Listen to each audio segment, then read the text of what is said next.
Please get your name tags out. I still don't know who you are. Watch till the end of the semester, but I'm going to. Also, the class is awfully dense today, and it'll only get worse. So, it's about the time when we pull out our Pokemons.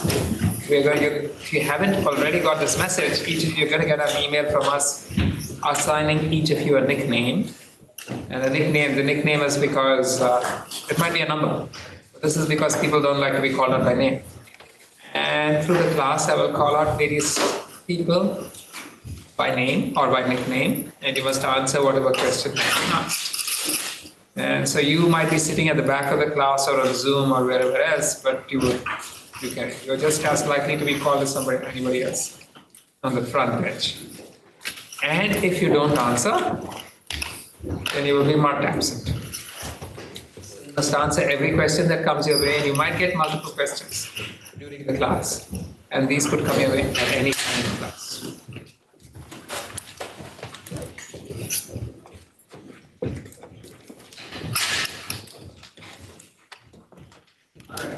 Let me begin. Please shut your laptops, all the other good stuff. Unless you're looking at the attendance poll, let me set this slideshow properly.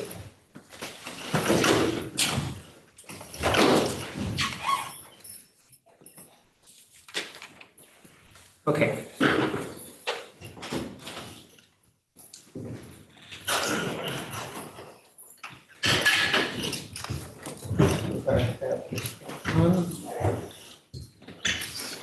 All right, let's begin. We're going to continue our series of lectures on training neural networks. So here's where we were at the end of the last class. Get your name tags out, please. Yeah. We saw early on in the first week that neural networks are universal approximators. They can, in principle, approximate anything, but they must be trained to do so. Do you have your name tag? No? Okay, tell me your name. Kishore. Kishore. That here, everybody is Kishore. Please stand up and tell everybody your name. I am Kishore. Thank you. Right? And if you don't want to be called out that way, if I come your way, then you better have your name tag out. Okay. And then we said that neural networks must be trained to approximate anything. And the way we train it, we know what we want them to compute.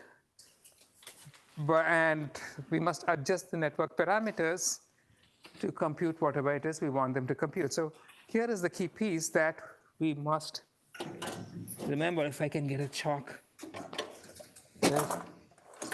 Does anybody see a chalk here? Yeah, here's one. This is the bit that we're going to hang on to for a bit. That I'm just assuming a single dimensional input for illustration's sake, but we know that this is multidimensional. And you have some target function which is unknown, g of x. And the network itself computes some other function which depends on the current set of parameters. And what are we trying to actually do when we train the network? And what is the loss? The difference between the actual function. That is not the loss, right? So what we are trying to do is to minimize this area. Is this the divergence, or what is this? Mm-hmm. What did we say this was when I wrote it down?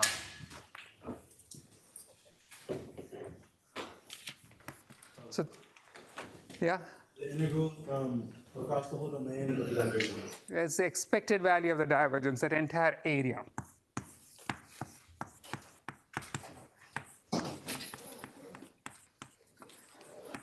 So this is the f of x is what the network computes. G of x is the function that you're trying to estimate. And our intention is to minimize the area, the difference between the two. But then what do we actually minimize? Maria? Is it like between the proxy of the function itself? Is that the proxy? What else? So can you tell me what do we actually minimize? The average of the sample divergence. The sample divergence. So we don't actually have this entire function. We only have, and we cannot know it in most cases. So what we have is a bunch of training samples. And at each training sample, you have, please do not slide, you have a gap. And so we try to minimize the length of these lines, right? The average length of these lines. And the intention and the expectation here is that if you minimize the average length of these white lines, you're going to minimize the function you estimate will also minimize the shaded area, right? So, and the way we do it, we can, the average length of these lines is a function of just the network weights. And so this average length, what did we call that? Somebody gave me the term earlier. Himash, what do we call it? Empirical error? Empirical error, but somebody else gave me the name. The loss, right?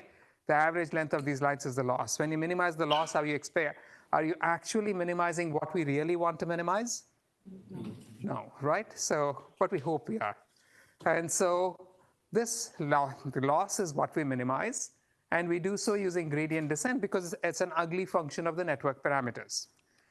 And we found in the last class that vanilla gradient descent can have all kinds of issues. So better convergence methods, it may not converge at all. It may bounce around. It may get stuck in bad places. So better convergence can be obtained through methods that normalize variation across dimensions. We like to have large learning rates in the beginning that decrease over time.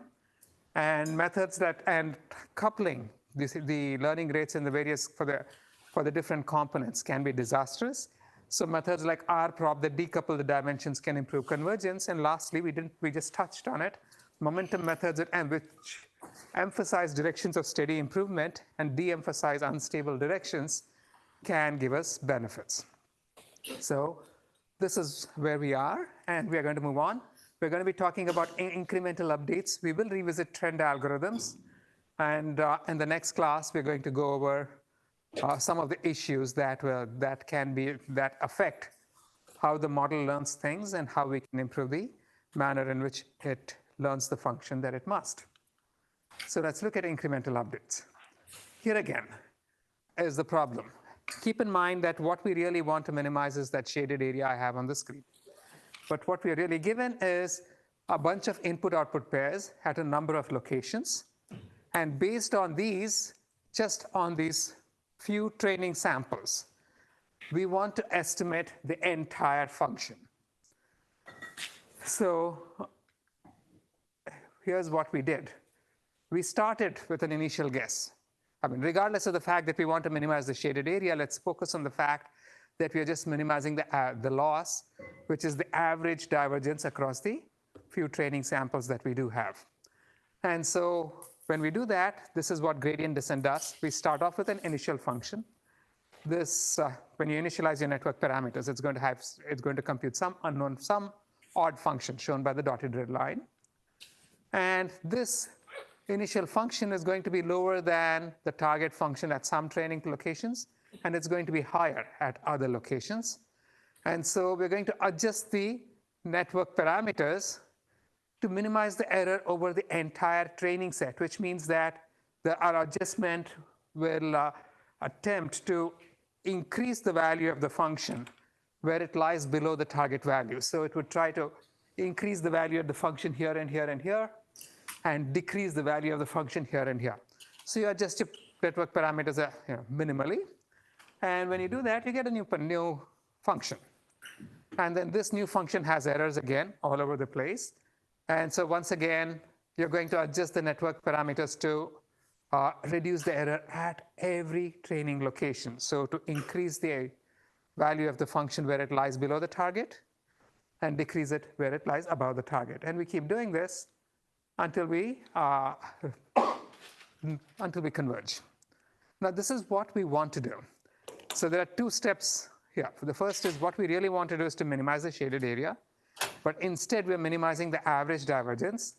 And even so, what we want to do is to minimize the average divergence over all of the training samples, because that's the closest you can do to actually minimizing the shaded area. Now, this is what we call a batch update, where you're considering all of the training samples, the total error over all of the training samples, and this is what we minimize. And when we do so, it's adjusting the function at every training instance. So here's your first pull.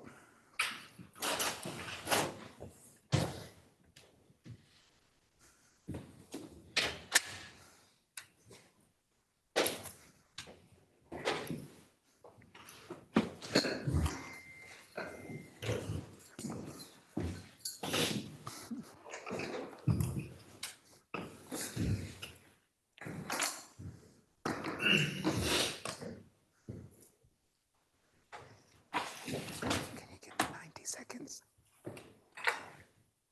Is it 60 or 90? Was it 60 or 90? 90. There's students in Kigali.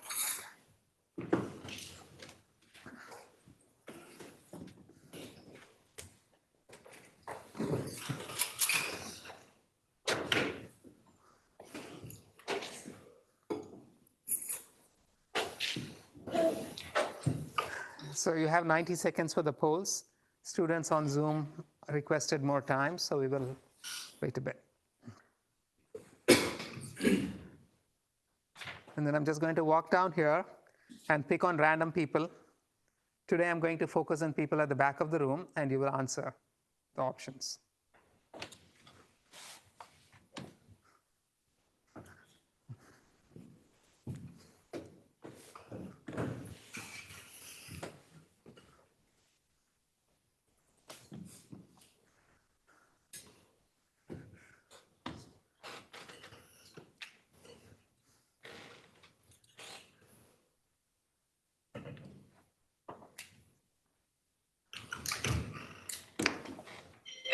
Okay, that's Isaac is the first option, right?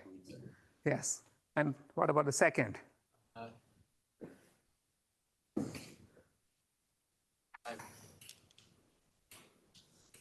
think so as well. And Uma, what about the third? Yeah. And Dhruv, the fourth? Okay, so the actual loss function we try to minimize requires batch updates.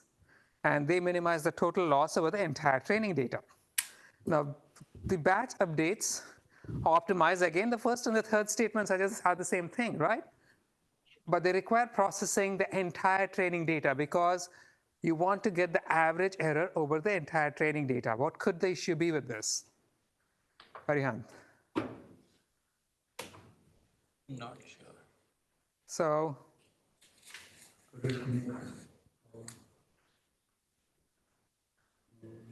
Shrey, what could the issue be with this? We are not going to actually use the shaded area, but There's something much simpler, right? You're going to have to process the entire training data. What is your typical training data size? Is it small? Is it large? Is it in tens or is it in billions? It's tends these days to be in the billions. Do you really want to do this? Wait to process until you processed every single training instance before you update? It does not make sense, right? So what would you rather do? Mini batch. So what is the notion of a mini batch, right? And why? That's what we're going to look at. So what you would rather do is to just, you can think of data as just coming in continuously. And as you see data, you would like to update your parameters. An online process makes a lot more, computational sense. But then will that actually converge? Yes, Virginia. When you say actual loss function, are we still talking about the individual data points? Yes, the loss I said was the individual data points. I distinguish, correct? I did make the distinction, right? So here's what we can do instead. Let's go to the other extreme. Think of this, I like to use this, metaphor of trying to make a shape out of putty. Now, there's some target shape. You want to make it look like a landscape or a doll or something, and then you have a lump of putty. In the ideal world, you just sprout a whole bunch of arms, like a typical Hindu god, and then you'd be adjusting the putty all over the place all at once. And then you can shape it. But we cannot sprout so many arms. So what do? We sort of poke it one place at a time. And when you do that, when you push things down at one place, they pop up at another place. And you have to be really skillful at making sure that you make all of these adjustments. And what is the key to doing that? If you're going to do this, just poking your putty one place at a time. You make those adjustments really small. You have to be very, very careful. And so that's basically what we will do. You're going to adjust the function at one training point at a time, keeping the adjustment small. You pick a location, you push it up a bit. Then you go to another location, push that up a bit. Then you come here the function is overshot, you push it down a bit.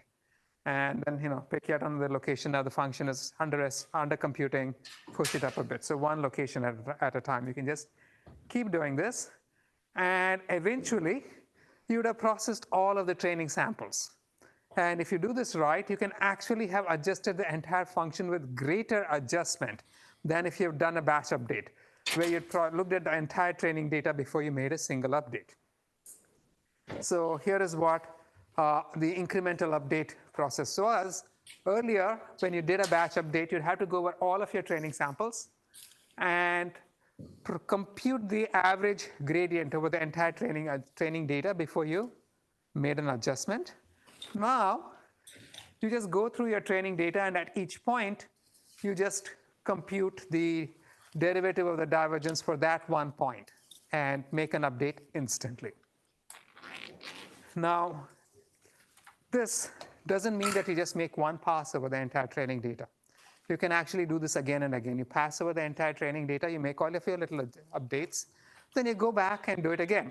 So the iterations can make multiple passes over the data, and a single pass over the data is what we call an epoch. You're familiar with this term. So an epoch with a, yes? Professor, wouldn't this result in overfitting? Would it? So again, think of the putty think of the putty example. You're still trying to function, you're still trying to shape the putty into some landscape or a doll. Are you going to adjust every single point, all the infinite points on the putty, or just some subset of points? Got it. Thanks, Professor. Right? So it's a nice metaphor to think about shaping clay. So an epoch with a set with t samples results in t updates of parameters. We'll get back to this question. We'll discuss this in some detail in this class and the next. So here's what we are doing. Every time, so we can do this many times. And each time you do it, it's one epoch. And within an epoch, you're going through all of the training data samples. And each time you look at a sample, you're making an adjustment to the function. But then you can't just do this naively. Here's any of you who's actually played around with putty, and almost every one of us has in kindergarten. You can't just keep poking at the same point, right? It's not going to work out. Now, functionally, in terms of functions, let's look at a toy example. Now, anytime you have a function, anytime you have a network or any characterization of a function, it has some inherent limitations on what it can model. So let's just assume over here that the function I have has this light curved shape. And now I want to adjust this function to compute these so that it best computes these 4 samples here and these 4 samples here. So the target values are all on the dotted line. The vertical lines are just showing you where they lie, right? So if I start from the left and I begin pushing the function, correcting the function at the left, by the time I'm done correcting all 4 samples at the left, the function is going to pop up at the right. What would happen now if I go to the right and adjust those? It's going to pop up at the left, right? And then if I go back to the left and I adjust those, so it's going to go back and pop up at the right. Will this ever stop? No, right?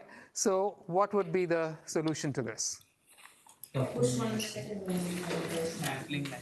want to do this randomly because there's no notion of left or right and high dimensional spaces. And so we want to go through the samples. If you loop through the samples in the same order every time, you are almost certainly going to end up with cyclic behavior. So we want to go through them randomly. Maybe pick one sample up here and push it down, then pick one sample here and push it up, and so on. And so long as you are doing this randomly enough, eventually it's going to adjust and give you the best fit to the data that you do have. So if you go back and look at how that changes our pseudocode, within each epoch, before you go over your data, you want to permute your data randomly. Now, picking up a random data point is the same as permuting your data and going through it sequentially. So, because you're changing the order each time. And so within each epoch, you want to randomize the order of the training samples before you go through them. And so the story so far, in any gradient descent optimization, presenting training data instances incrementally can be more effective than presenting them all at once, in principle, provided the training data instances are presented in random order. And this is the technique that we call stochastic gradient descent. The term stochastic literally means random. And so it arises from the fact that we're presenting the training data samples in random order. And then you're performing gradient descent. So this is for any kind of minimization, function optimization. In this case, we are applying it to training neural networks. So why and when does the process of incremental updates work, and under what conditions? So for the why, let's consider a very simple example first. And I'm going to look at a very extreme example. First, what exactly are we doing? When I have a bunch of training data, the error at each training instance is different. So the effect of adjusting the parameters is going to be different at each training instance. And so if I have in my multidimensional space, if this is the current location of my estimates, then the error, the effect of adjusting these parameters is going to be different for each of my training instances. In one case, the gradient may say going this way will reduce the error. On the other training sample, it may say that going this way will reduce the error. So each training sample has its own different favorite direction for adjusting the parameters. And what we do is to find the average across all the training samples. And that red direction is the direction that we're taking a step in.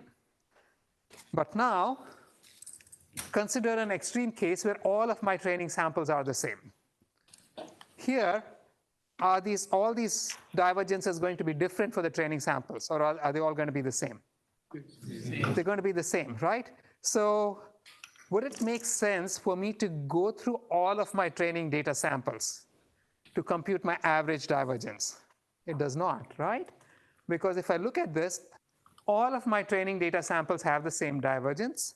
The average is also going to be the same.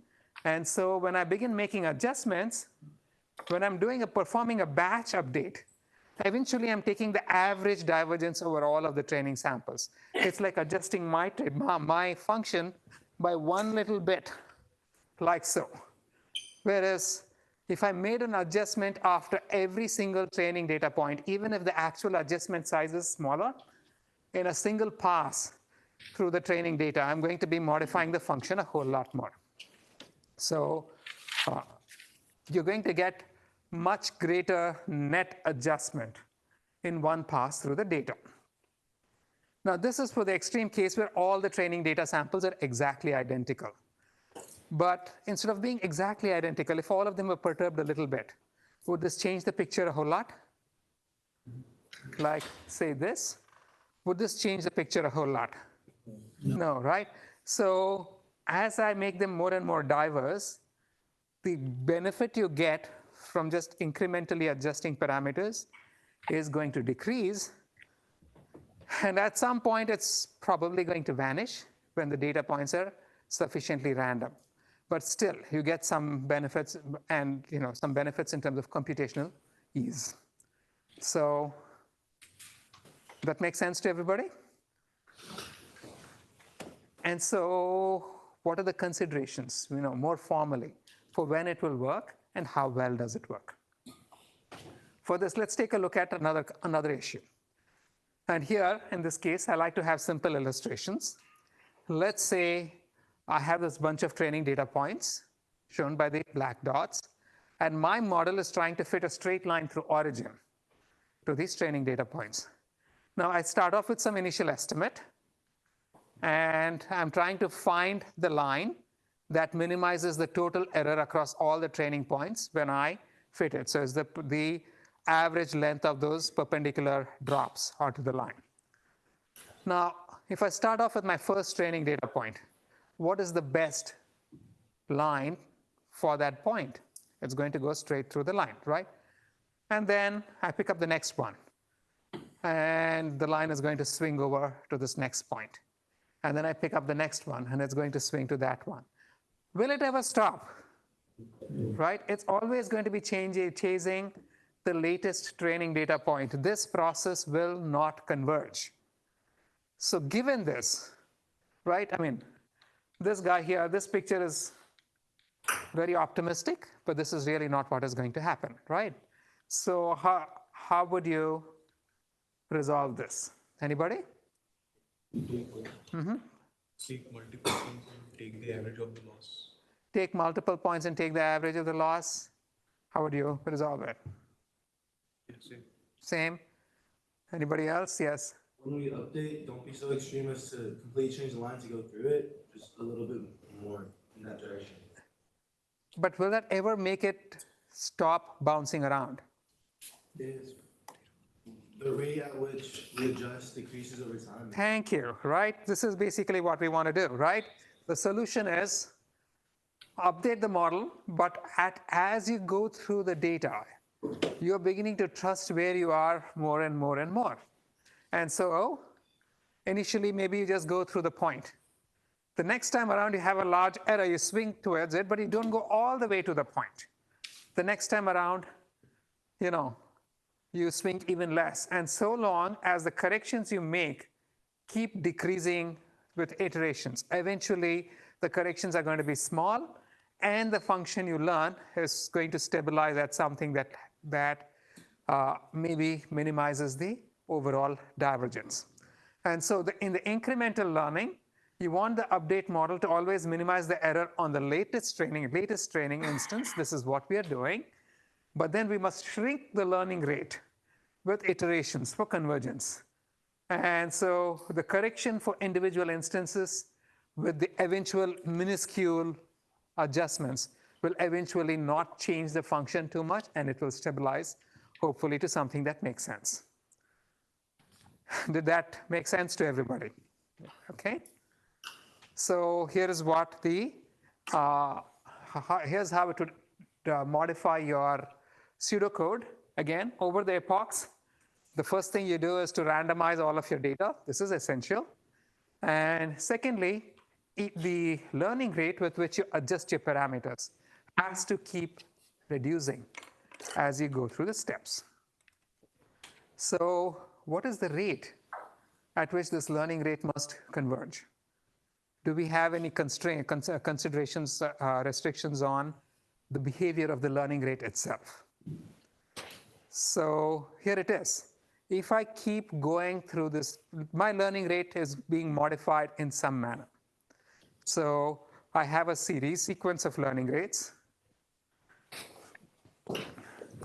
eta I, which may be 1.9. It's a series that keeps changing with iterations.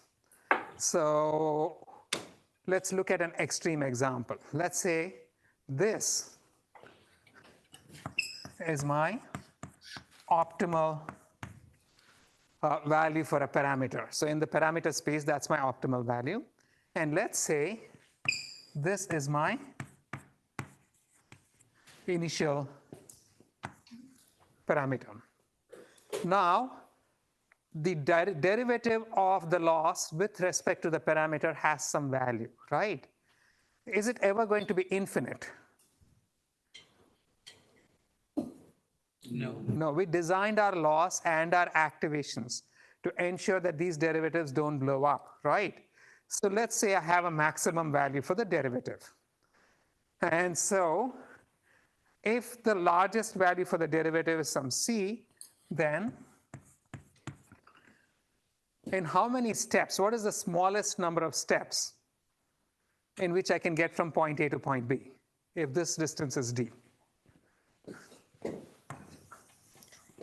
If this is d, what is the smallest number of steps in which I can get from point A to point B? D over c, right? But really? What is the actual step size using this rule? The actual step size is going to be eta I c, correct? So what is the total correction you're making over infinite steps? It's going to be summation I eta I c, right? Which is going to be c times summation I eta I. This is the maximum amount by which you're going to be able to adjust. You cannot adjust more than this, right? And this has to be greater than or equal to the distance d, right? Now, what is the largest value for d? You can't say. You can be infinitely off, right? Yes or no, right? So, and d can be as large, or let me just call this equals, just to make things nicer, but d can be infinite, right? C is not infinite. C is finite. So what does this tell us about the summation of the step sizes? They should be able to be, Yeah? they should be able to be infinite. They should be able to be infinite. It's some sequence of step sizes. So what does it tell us about the sequence of step sizes, guys? Yeah? Shouldn't go to zero, but it shouldn't go to zero and sufficient? Can I multiply C with any, so we know that D can be R as large as infinity, right? C is finite. Can I multiply C with any finite value and get infinity? So what must this be? Infinite. This must be infinite also, right? So in other words, your step sizes may be shrinking with iterations. Nonetheless, it cannot be a convergent sequence, right? That makes sense to all of you? And the reason for this is that if it converges, then there are situations where you're never ever going to get to your optimum. And so you have requirements on your step sizes. The sum of the step sizes must be infinite. But then the easiest way to make the sum infinite is to make them fixed. But that's not a nice thing, right? You want the step sizes to shrink. So how do you encapsulate that? The sum of the squared step sizes must be finite. So can anybody give me an example of a series where the sum of the series is infinite, but the sum of the squared sum values is finite? Yes? 1 over x. 1 over x, right? The harmonic series. What is, we know that 1 over x, 1 over n is divergent, 1 over n squared is convergent. Right, so this, it turns out, is actually at the very border. It's 1 over n raised to any alpha greater than 1 is going to be a convergent series. But 1 over n raised to any alpha less than 1 is going to be, less than or equal to 1 is going to be divergent. But then, you know, it's going to be, in terms of square summation, it's not going to be converging fast enough. And so 1 over n is kind of the optimal sequence of step sizes, which ensures that over an infinite series, it still sums to infinity, but it's square summable. There's a very nice paper on this. And so if the loss is convex, if you follow these properties, the stochastic gradient descent algorithm will converge to the optimum. For non-convex functions, it's going to get to a local optimum. And in fact, all of the learning rate schedulers that you have, when you work on your homeworks, are going to have this property that in the limit, they are going to sum to infinity, but you know, they're going to be absolutely divergent, but square summable. Now, you don't really need to have something that goes down as 1 over n. You can actually have something which goes down this way, and it has the same property. So typically, this is what we use, right? Any questions? Yeah. Like, why in practice do we use stuff like exponential decay? So in practice, you're never actually going to go all the way to infinity. And so we're depending on some of the actual practicalities of the problem itself. But in the worst case, that won't get you there, right? So let's see how well this behaves. This is an example I pulled off the web for k-means clustering. And you know how k-means clustering works. You have a whole bunch of data. You have to cluster it into a finite number of clusters. And depending on how you initialize it, you're going to get different solutions. So over here, you know, as you go through the iterations, the optimality of your solution is going to change. And so this was the actual solution for k-means. Regardless of the initialization, after if you've spent 1.5 seconds on this particular data, the range of solutions you get have this variance and the squared loss. And by the time you get to 100 seconds, all of them end up at the same point. So you can see that the solutions, the training converges across the different runs with iterations. The vertical bars show you how much the loss value varies across different runs. Now the red one is exactly the same thing, but for stochastic gradient descent. And which one converges faster? Which one gets to its flat value sooner? The red one, right? Because the x-axis is time. Before the batch value even begins its descent, the red one has already flattened out. So stochastic gradient descent actually converges much faster. But has it converged to the same loss? It's converged to a much, much, much worse loss. And this is something that we will actually encounter. So why does this happen? Well, we will see in a minute. 90 seconds, please.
Okay, I think we've used our 90 seconds.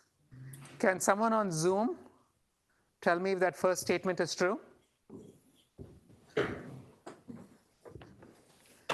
Anybody on Zoom? True. Yes, that's correct. Correct. Okay, what about the second one? Correct. Third? What about the third? Correct. And the fourth? Correct. Okay, all of them are correct, right? Stochastic gradient descent is an online version of batch updates. It can have oscillatory behavior if you do not randomize the order in which you present the inputs. And it can converge faster than batch updates, but arrive at a poorer optimum. And convergence can only be guaranteed if the step sizes shrink with iterations.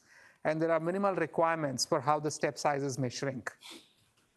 If they don't satisfy that, then your learning might never converge, right? So now let's go back to why this difference and how we can fix it. Yes, Hector. Wait, sorry, for the fourth option, don't we also need the function to be convex? Not necessary. It's going to converge to a local optimum, just so long as the gradients are finite. Actually, it turns out that you can, if you satisfy this property, it will converge to a global optimum for, if your step sizes go down slowly enough, then there are guarantees that it will go to a global optimum. Otherwise, it's going to go to a local optimum. Again, assuming that your function satisfies certain minimal properties. So it's actually a very nice result. Going back to the 50s, I think, or 60s. I should post a link. Okay, so now let's go back to our function again. Here's what we wanted to minimize. What we wanted to minimize was the expected divergence. The expected divergence is this area, the shaded area. But what we are actually minimizing is the average divergence over the training data, right? So now let's look at this. The input has some distribution. And so now if I have, say this is my target function, G, and my chalks went away, yeah. It's on the desk. The orange chalk is on the desk by your eraser. Oh yeah, thank you. I also found my pink one. So if this is my function f, now if I randomly choose a sample, then on any randomly chosen sample, I'm going to get a divergence, right? If I keep randomly choosing samples, what is the expected divergence? So this expected divergence that I was showing is basically telling you what this, that if I keep randomly selecting samples from my training distribution and then compute the average divergence over all of these, that is my expected divergence, right? And so the expected divergence of x is basically what we are trying to minimize. This is the expectation. But then, is it always going to be the same? Is the divergence going to be the same at every point? No. So it's also going to have a variance, right? So the two characteristics for this are going to be the expected divergence and the variance of the divergence of x. Now, if I look at this guy, if I look at 1 over n summation I, divergence of x of I, which is my loss.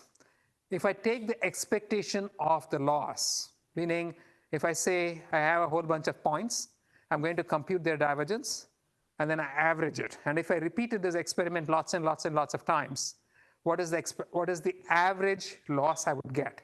So this is my loss. And the actual value of the loss is going to depend on the set of training points I choose. So the expected value of the loss is going to be, by the linearity of expectation, expected value of the divergence of x of I. Each of these is a random sample. So what is this going to be? The expected value of any time of the divergence of any random sample is just the expected value of the divergence itself, right? Which is going to be just the expected value of the divergence of x, which is exactly what you had over there. Which is why we like to do this. Because in expectation, our loss is basically what we want to actually minimize. We sort of believe that minimizing our loss will also minimize the actual objective. But then, what is the variance of the loss? What do I mean by the variance of the loss? If I chose a different set of training points, I'm going to have a different loss, right? Each time I choose a different set of training points, I'm going to have a different loss. So the loss has a variance. What is the variance of this loss? Now, here is a property. If I have x1, x2, and so on, if I have a bunch of different independent random variables, then the variance of x1 plus x2 is going to be the variance of x1 plus variance of x2. This is an easily shown property. I'm not going to show this. But the variance of the sum of independent random variables is going to be the sum of their variances, right?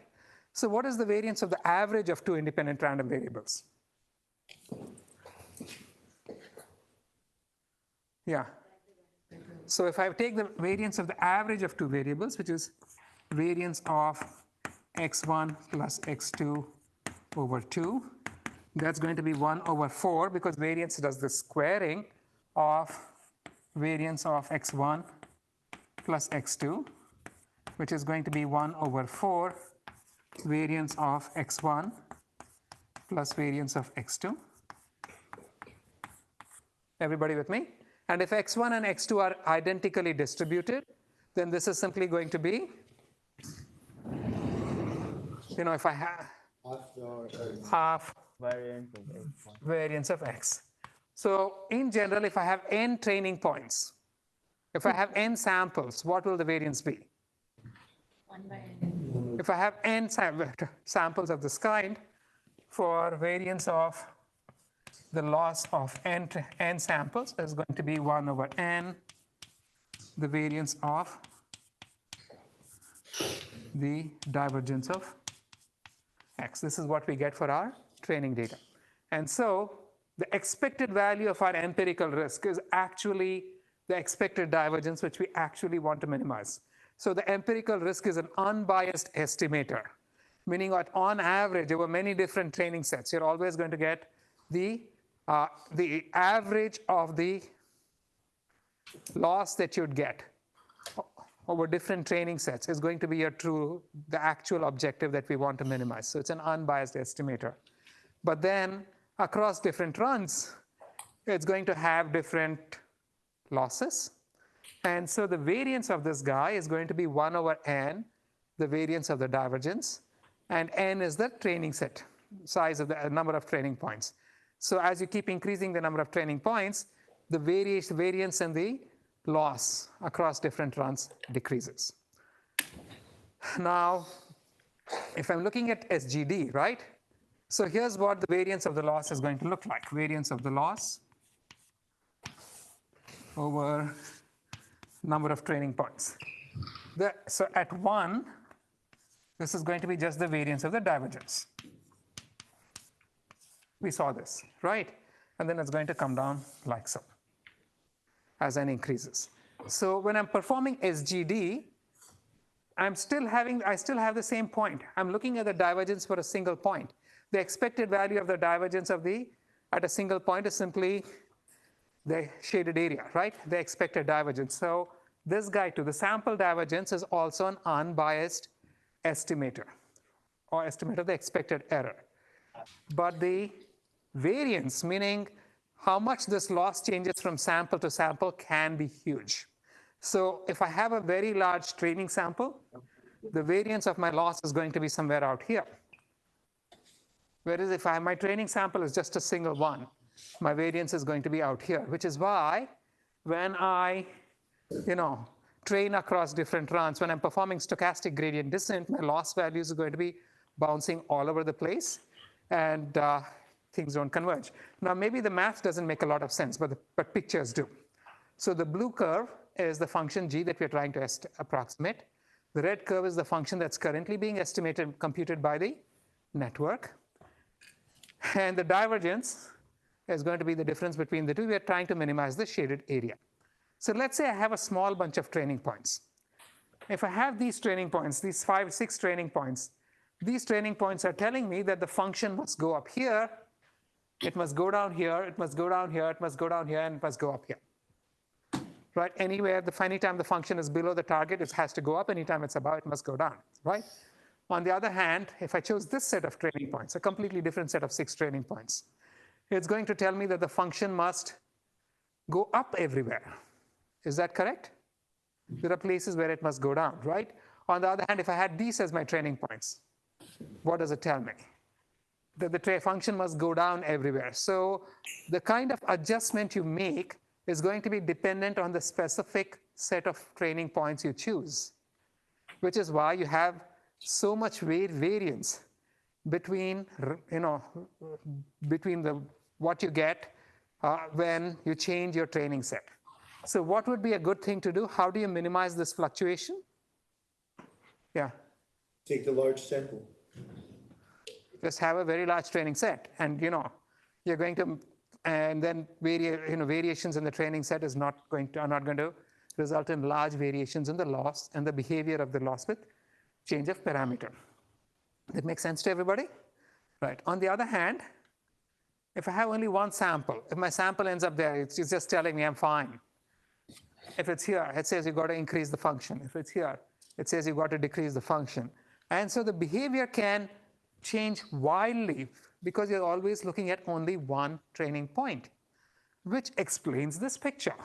When you're working with stochastic gradient descent, at each time you're looking at only one training point. So the loss is going to swing wildly from sample to sample. Whereas when you're performing batch descent, you're getting consistent estimates every time, which is why although SGD will converge quickly because we made our learning rates shrink and all the other things, it can converge to a nasty location. So is there something that you can think of that gets the computational benefits of SGD, but not the nasty tendency to go to wrong places? Not multiple points, but not the whole class, right? Whole set.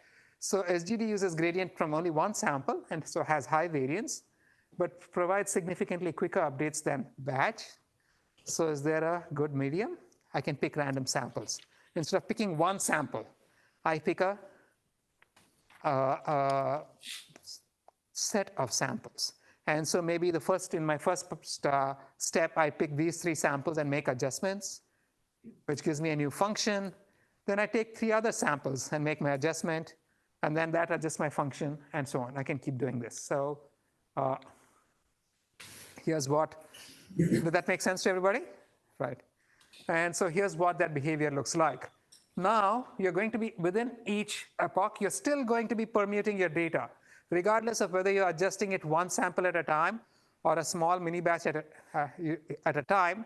You don't want cyclic behavior, so you must randomize your the presentation of your data between epochs. But then within each epoch, you're going to be operating on mini batches of instances and adjusting after a mini batch. So if this is the case, what can you tell me about what is an optimal mini batch size? Anybody? It should be good enough to represent the data. So here is what you get. If n is your actual total training data, then the variance of the loss is proportional to 1 over n. So if you have a billion training points, the variance of the losses is very close to, is proportional to 0. It depends on the expected, the variance of the divergence itself, right? So you want your mini batch. What is the variance of the mini batch, of the loss for the mini batch? Anyone? 1 over the size. So for the mini batch, again, the expected value of the mini batch, again, this is it's an unbiased estimator. The expected mini batch loss is the actual function you're trying to minimize. But the variance is going to be 1 over b. So as you keep increasing the mini batch size, the variance of the loss from sample to sample keeps decreasing, right? And so if you have a mini batch size of 1, that's your variance. If you have a mini batch size of 2, that's going to be 2, right? At some point, your mini batch becomes large enough that this difference is not very much.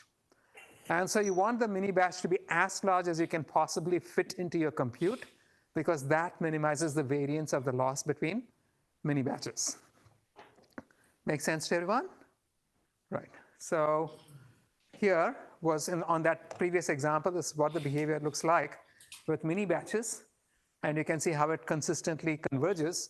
It converges to a loss that is very close to what you would get if you actually use your entire training data. You still have more variance because the mini batch size is smaller than your entire training data. So it's going to fluctuate, but not as much as SGD.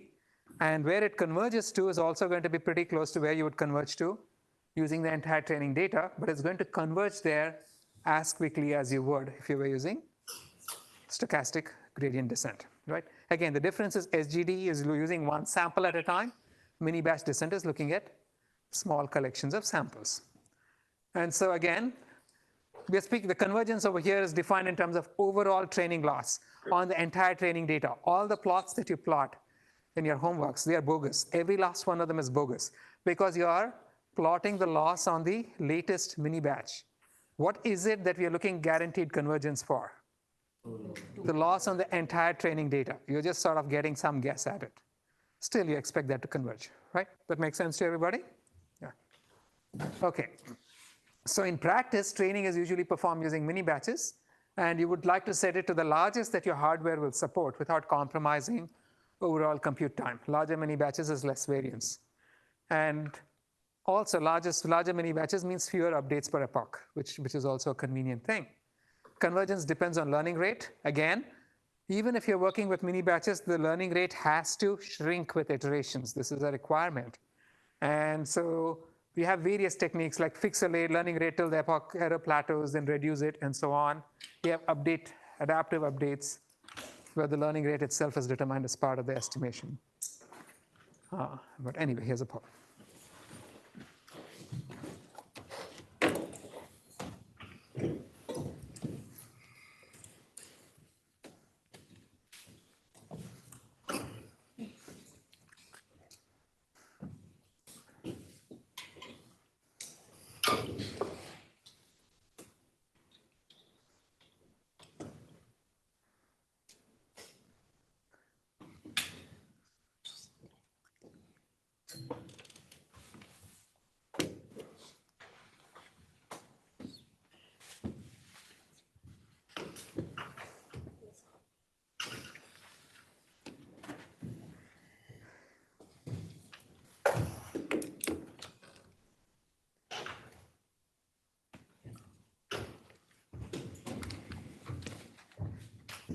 Okay.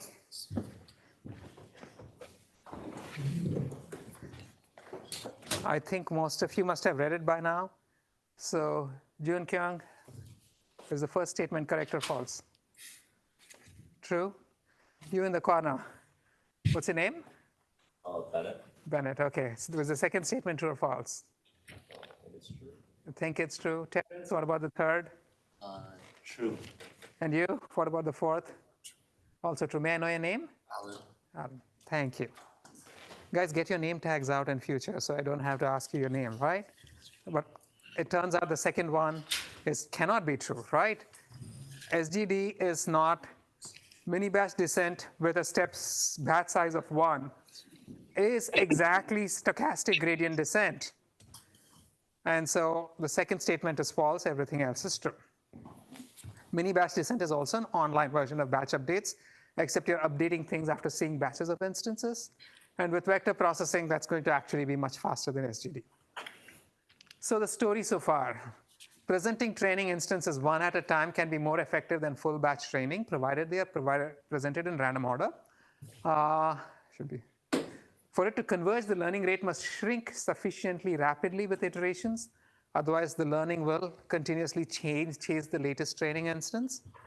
And SGD estimates have higher variance than batch estimates. Mini batch updates operate on batches of instances at a time. So because they operate on batches, the estimates have lower variance than SGD. And so in theory, the convergence rate is actually worse than SGD. But then convergence is one thing, converging to the right, a good solution is a completely different thing. And so, because we're able to perform batch processing, you can still get benefits, with GPUs and such like, and you can get to a better estimate than you would with just SGD. Now, there are problems where SGD will give you a better solution than mini batch you will encounter at various points in your life. But anyway, so moving on, any questions? Yeah, on the whole, what does online mean? Online is as data comes in, Okay. right? So think of it as streaming. So you could literally be just updating the models as data keeps streaming in. Right. Yes? What was the vector? What do you mean by vector processing? So vector meaning we're processing large amounts of parallel processing graphics. It's just a standard term. So when you're operating with GPUs, you're processing many different instances all at once, right? So, or many components all at once. Again, terminology, but you get the concept, right? Okay.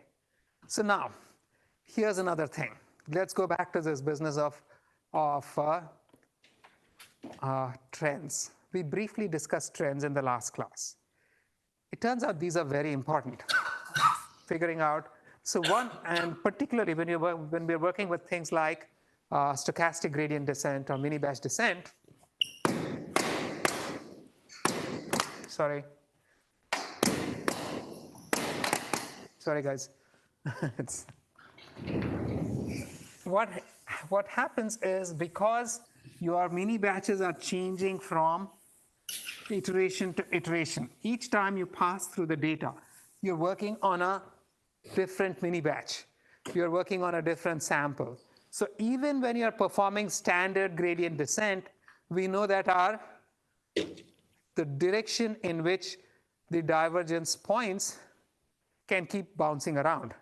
When you're working on a completely different set of samples each time, this fluctuation is going to be much, much greater. So we would like to be able to deal with these, and we run with all the standard convergence issues that we end up with when we are looking at batch updates. And so we need to compensate for that as well. We use the same principle as before. Now, if I'm going through my data, then in parameter space, at some point, let's say this is my gradient, and that's the resulting step. I have a step size, right? But let's say this is my gradient in the current, on my current sample or mini batch. Then I'm going to go here. Let's say this is my gradient on my next sample or mini batch. And then this is my gradient on my next sample or mini batch. What are we observing? We're observing that the gradients are kind of consistent along the horizontal direction, and they are terrible along the vertical direction, right? So how can I sort of try to compensate for it? A lot of work that goes on dealing with this kind of fluctuation, where in some components, along some directions, they are consistent. Along other directions, they are bouncing around.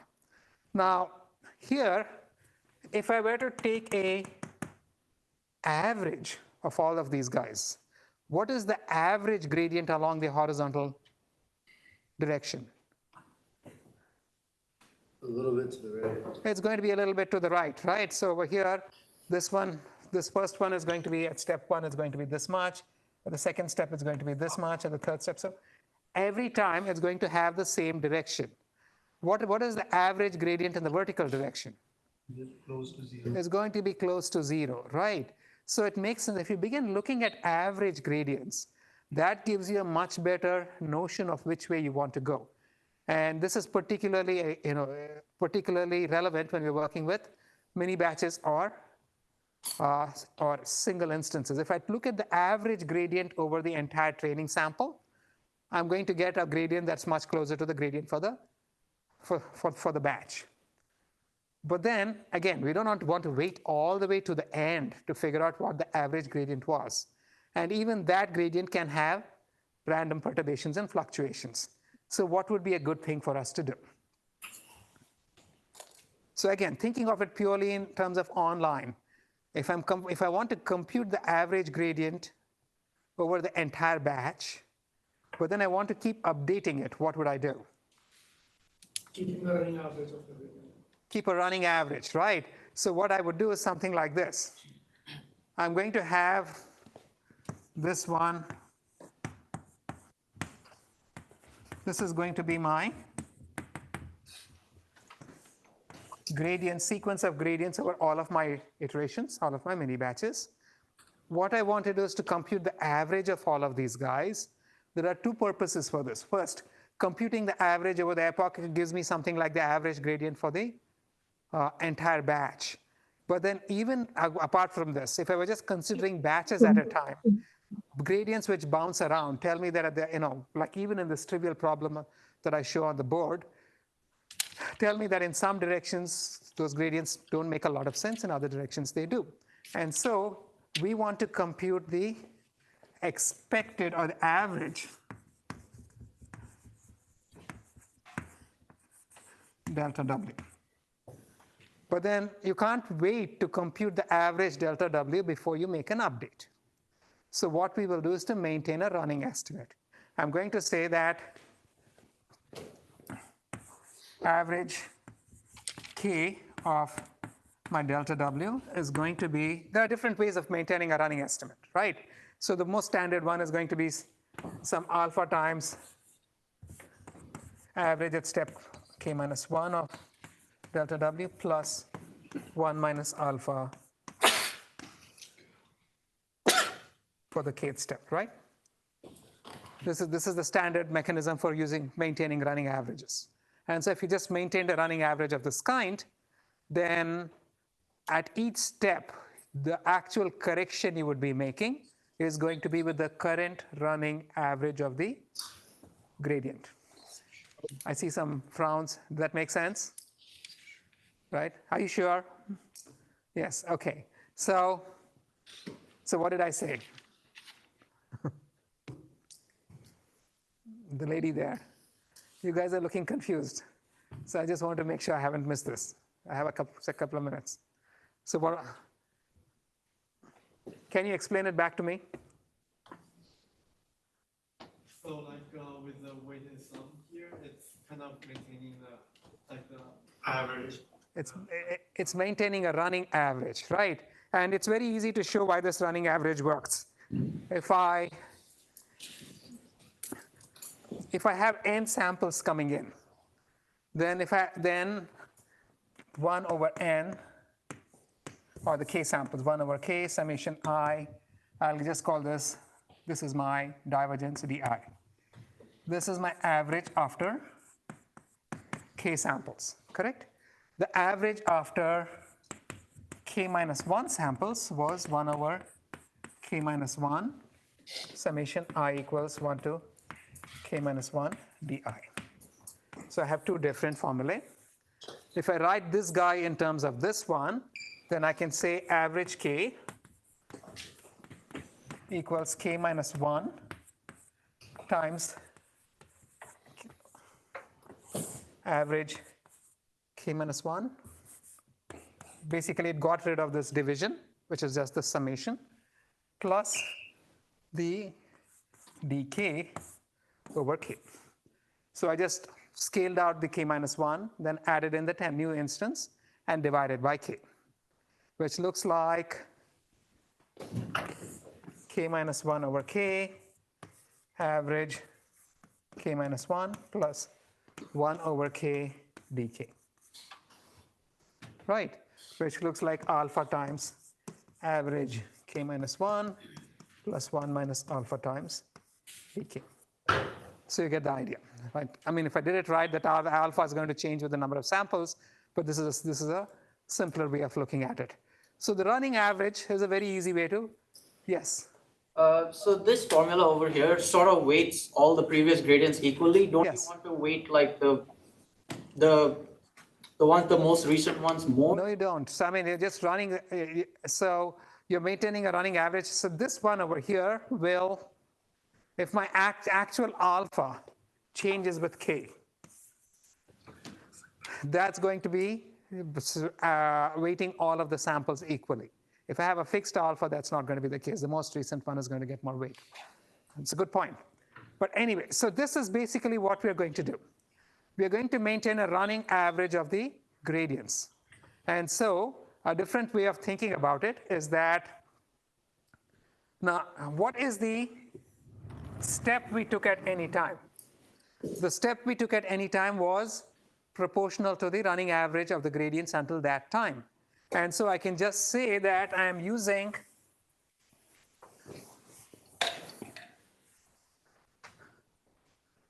what's the time? Okay. So I'm using, let me call this delta W as the step.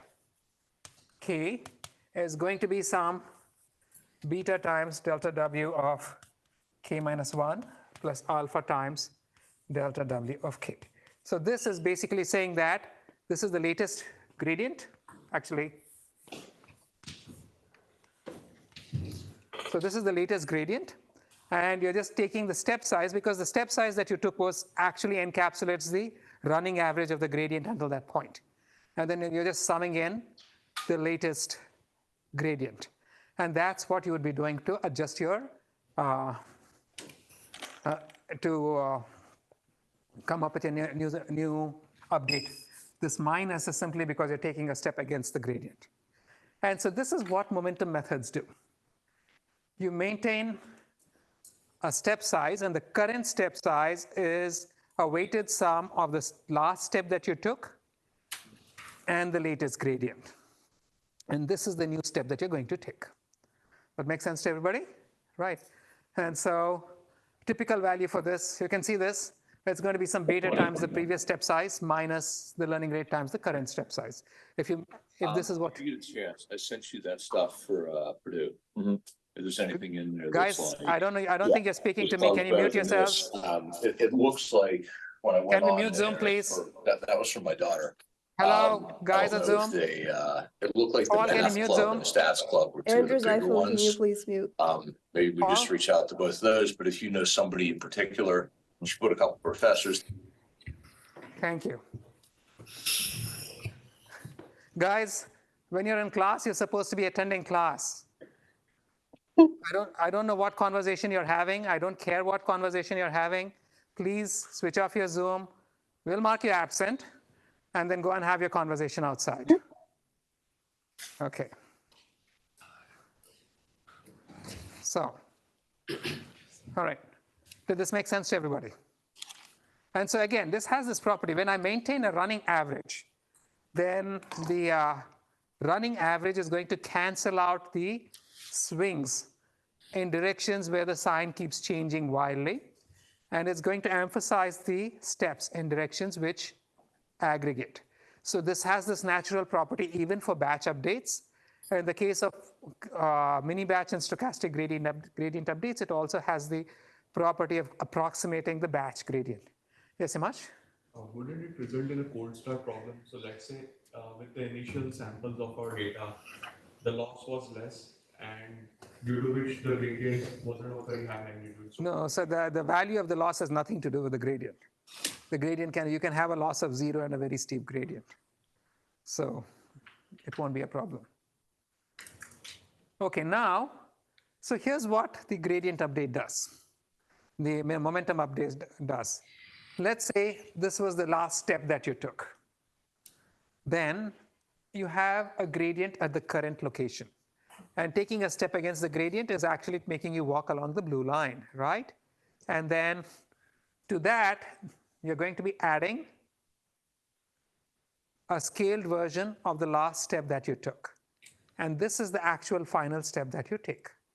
So look at the order of operations. First, you've taken a step, then it's like taking a step against the gradient, and then taking a step that's a scaled version of the last step that you took. There are two steps over here. The first is the step against the gradient, and the second is the step that's proportional to the last step that you took. I can change this order. Instead, so that's 1 and that's 2. Instead, I can do this. I can first take a step that's an extension of the previous step, and then take a step against the gradient. I'm performing the same 2 operations, just in different order. And that's going to get me to a new point. This was Nesterov's accelerated gradient. And Nesterov's, so the formulae are over here. This is like saying I'm going to be extending my current step and computing the gradient at the new location. And that is the correction that I'm going to be taking from that new location. So within each step, you're still performing the same 2 steps, but then the order is different. And it turns out that this is actually much more optimal than standard momentum updates. Here's a picture from Hinton. So for example, if this were your last step, if you're doing a momentum update, this would be the gradient, and then you're doing a scaled version of this step. Whereas if you were doing Nesterov's, you do a scaled version of that step and take the step down. And as you can see, Nesterov's gets to the solution much, much faster. It's provably more optimal under some conditions. So I tried reading this paper a long time ago and convincing myself. And the first statement said, obviously blah, and made some mathematical statement. Then I couldn't understand it, so I took it to my student who had won a math Olympiad. And so he spent a full day on it and then came back and explained to me why it was obvious. So, but yes, it's a fantastic algorithm. And once again, this gradient is going to be computed using, that's the SGD instance of mini batch loss, and the derivative is going to be computed using backprop, both for momentum updates and for Nesterov's accelerated update. All right, so here is the, now, so what happened over here? This is your standard gradient descent rule. You have some initial W, and then you took a step against the gradient. The step was some learning rate times the gradient, except that the gradient that you used was no longer the latest sample gradient. What did we use? The running average, that's what we used, correct? So, but there's another thing over here that you can also, that's also under control. What is that? Eta, the learning rate. So the momentum methods fix this term. But then there's the second term, right? Now, how does that affect things?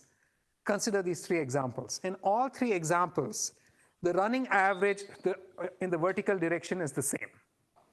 It's just that the swings are much greater in the rightmost example than in the leftmost example.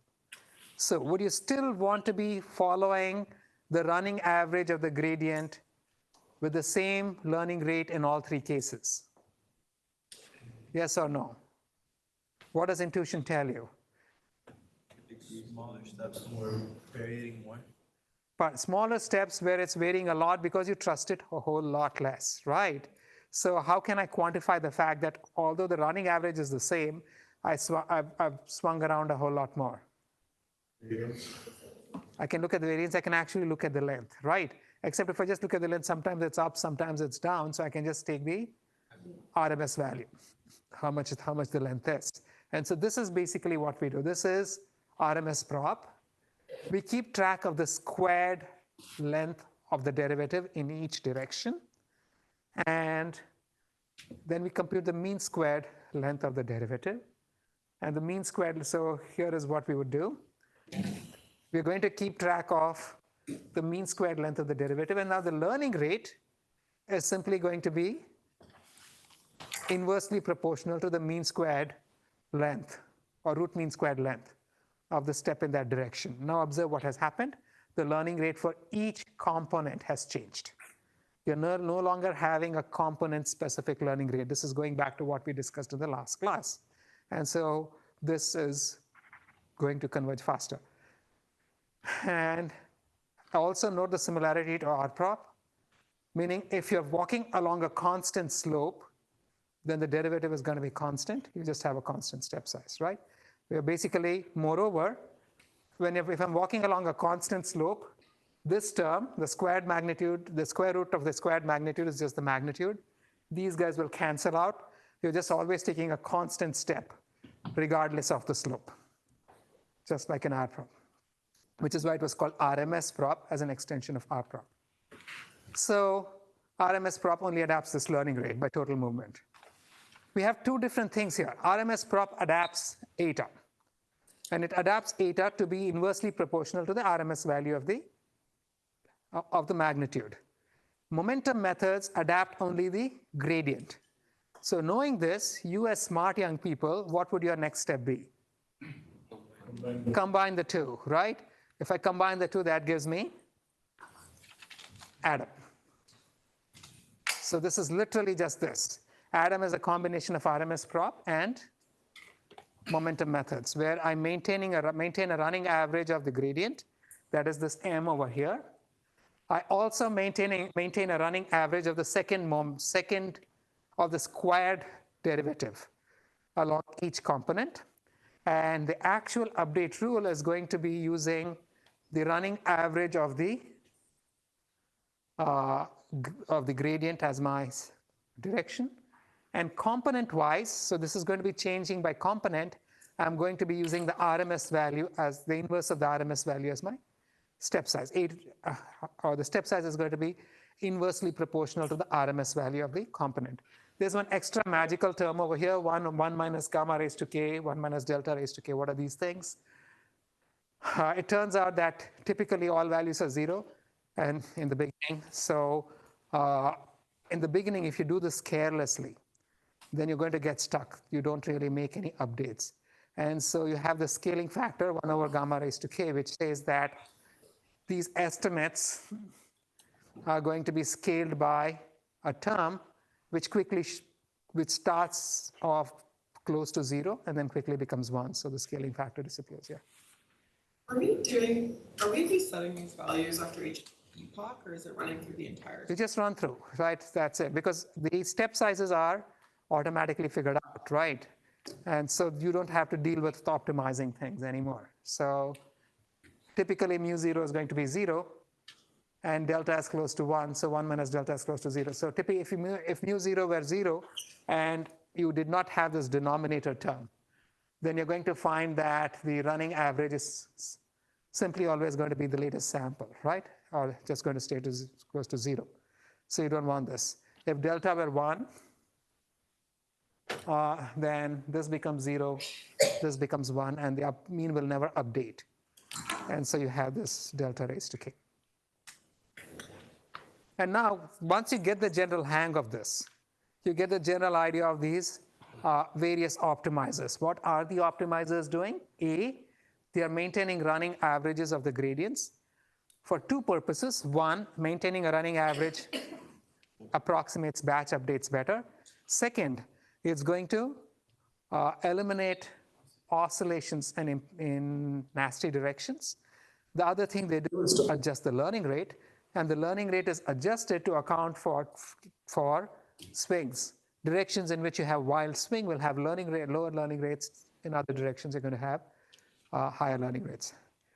And so here's a poll. We'll stop with the poll. There are some examples on the slides, which is of how these different things behave, optimizers behave on different functions. We can take a look. You can find these online too.